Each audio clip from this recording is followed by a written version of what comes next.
তপ্ত রোদে জ্বলন্ত আকাশের নিচে কৃষক তার প্রিয় ফিনিক্স পাখির পিঠে চড়ে আকাশে উড়ছিল। ঠিক তখনই হঠাৎ মেঘের ভেতর থেকে এক বিশাল ড্রাগন বেরিয়ে এলো।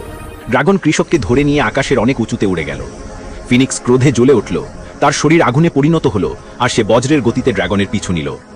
ড্রাগন ধূর্ততার সঙ্গে কৃষককে সমুদ্রে ফেলে দিল, কিন্তু ফিনিক্স ঝড়ের বেগে নিচে নেমে তার আগুনের পাখা মেলে কৃষককে জলের ভেতর থেকে বাঁচিয়ে আনল।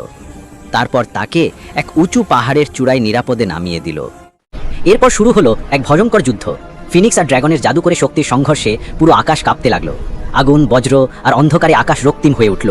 ড্রাগন এক বিশাল আগুনের গোলা ছুড়ে মারল, যা সরাসরি ফিনিক্সের দিকে ছুটে যাচ্ছিল। ঠিক তখনই নিজের প্রাণের তোয়াক্কা না করে ফিনিক্সের সামনে এসে দাঁড়ালো। সে আঘাত নিজের গায়ে নিল, আর মুহূর্তেই তার শরীর ছাই হয়ে গেল। ফিনিক্স করুণ চিৎকার করে উঠল, তার চোখ থেকে অশ্রু ঝরল, আর সেই অশ্রুর শক্তিতে সে পূর্ণরূপে জেগে উঠল। জ্বলন্ত শক্তির বিস্ফোরণে সে ড্রাগনকে ছাই করে দিল।